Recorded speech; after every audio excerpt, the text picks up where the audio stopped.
আসসালামু আলাইকুম। আর্নিংস নেটওয়ার্কের পক্ষ থেকে আমি রব্বানি আপনাদের সকলকে জানাই স্বাগতম। আজকের ভিডিওটিতে আমরা দেখব ওয়ার্ডপ্রেসের মাধ্যমে কিভাবে পোস্ট ক্রিয়েট করতে হয়। চলুন আর কথা না বাড়িয়ে মূল ভিডিওটি শুরু করা যাক।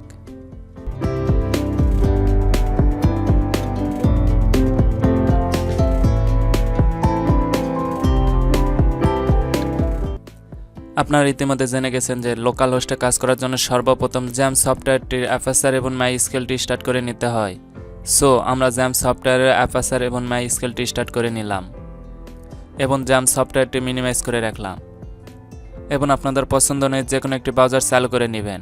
আমরা ক্রোম ব্রাউজারটি চালু করে নিলাম এবং ব্রাউজার চালু করে নিয়ে এখানে লোকাল হোস্ট আপনাদের ওয়ার্ডপ্রেসের ক্র্যাক ফাইল যে ফোল্ডারের ভিতরে রেখেছেন সেই ফোল্ডার নেম /wp_admin লিখে সার্চ করবেন এবং সার্চ করার পর আপনাদের ওয়ার্ডপ্রেসটি লগ ইন করে নেবেন।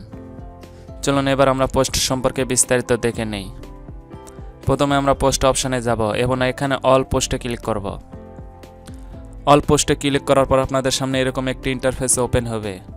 এখানে ইতিমধ্যে একটি ডিফল্ট পোস্ট রয়েছে। প্রথমে রয়েছে টাইটেল, এরপর অথর অর্থাৎ যে পোস্টটি ক্রিয়েট করেছে সেই অথরটির নাম, এবং এরপর রয়েছে ক্যাটাগরি অর্থাৎ আপনাদের পোস্টটি যে ক্যাটাগরিতে রাখবেন সেই ক্যাটাগরি নেম, এবং এরপর রয়েছে ট্যাগ অর্থাৎ আপনাদের পোস্টটি কী লিখে সার্চ করলে পাওয়া যাবে সেই ট্যাগটি এখানে বসাতে হবে, এবং এরপর রয়েছে কমেন্ট অর্থাৎ আপনাদের পোস্টটিতে কয়টি কমেন্ট এসেছে সেটি এখান থেকে দেখতে পাবেন, এবং আপনারা চাইলে কমেন্টটি রিপ্লে এবং এডিট করতে পারবেন, এবং সর্বশেষে রয়েছে ডেট অর্থাৎ আপনাদের পোস্টটি কত তারিখে পাবলিশ করা হয়েছে সেই তারিখটি এখান থেকে দেখতে পাবেন। এবার আমরা এই পোস্টটি ভিজিট করে দেখে নেই। পোস্টটি ভিজিট করার জন্য ভিউ অপশানে গিয়ে রাইট বাটনে ক্লিক করে নতুন একটি ট্যাব চালু করে নিলাম। আপনারা আমাদের পোস্টটি দেখতে পাচ্ছেন, হ্যালো ওয়ার্ল্ড। এখানে একটু নিচে গেলে আপনারা দেখতে পাবেন এই পোস্টটি কত তারিখে পোস্ট করা হয়েছে, তারিখ, অথর নেম এবং ক্যাটাগরি দেওয়া রয়েছে। আমরা পুনরায় আমাদের ড্যাশবোর্ডে ফিরে গেলাম। আপনারা চাইলে এই পোস্টটি রেখেও দিতে পারেন অথবা ডিলিট করেও দিতে পারেন। পোস্টটি ডিলিট করার জন্য আপনারা নিচে একটি টেক্সট অপশন দেখতে পাবেন। টেক্সটে ক্লিক করলে পোস্টটি ডিলিট হয়ে যাবে। এই পোস্টটি ডিলিট হয়েছে কিনা চলুন আমরা ওয়েবসাইটে গিয়ে দেখে নেই।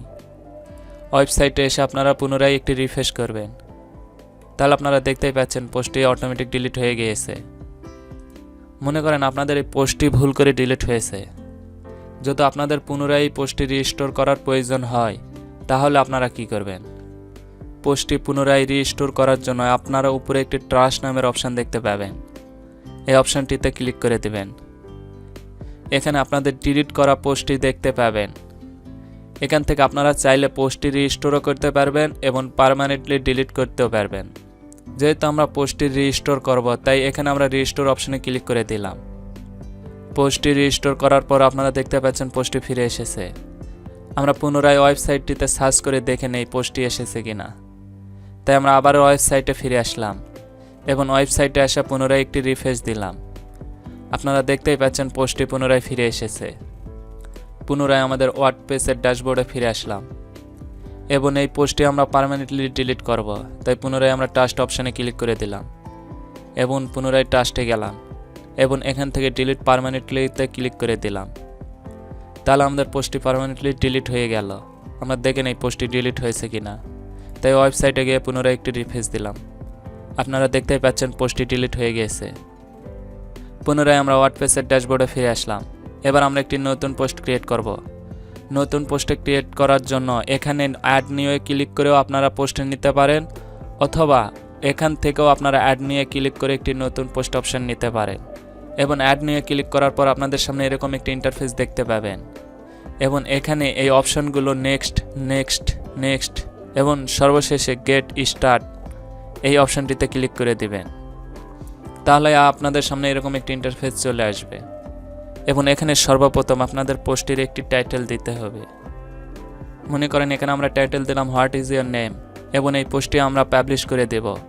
পাবলিশ করার জন্য এখানে আপনারা তিনটি অপশান দেখতে পাবেন, সেভ ডিফল্ট, প্রিভিউ এবং পাবলিশড। আমরা পাবলিশ অপশানে ক্লিক করে দিলাম এবং পুনরায় পাবলিশে ক্লিক করে দিলাম এবং এবার আমরা ওয়েবসাইটে গিয়ে দেখে নেই আমাদের এই পোস্টটি পাবলিশ হয়েছে কিনা। তাই পুনরায় আমরা ওয়েবসাইটে ফিরে আসলাম এবং এখানে নিচে গেলে আপনারা দেখতে পাচ্ছেন হোয়াট ইজ ইয়োর নেম। আমাদের পোস্টটি পাবলিশ হয়েছে। পুনরায় আমরা ওয়ার্ডপ্রেসের ড্যাশবোর্ডে ফিরে যাই।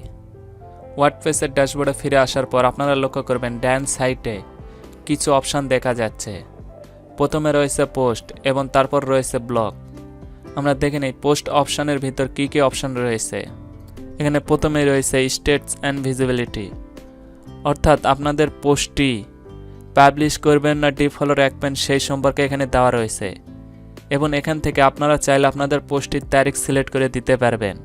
এবং এর নিচে রয়েছে অথর, অর্থাৎ আপনাদের পোস্টটি কে পোস্ট করতেছে সেই অথরটির নাম এখানে দিতে পারবেন। এবং এর নিচে রয়েছে টেমপ্লেট অবলিক সিঙ্গেল পোস্ট। আমরা এখানে ক্লিক করে দিলাম। এখানে দেওয়া রয়েছে ডিফল্ট টেমপ্লেট। আপনারা চাইলে এই অপশানটি আপনারা চেঞ্জ করে দিতে পারেন, তবে সাধারণত ডিফল্ট টেমপ্লেট রাখাটাই বেস্ট।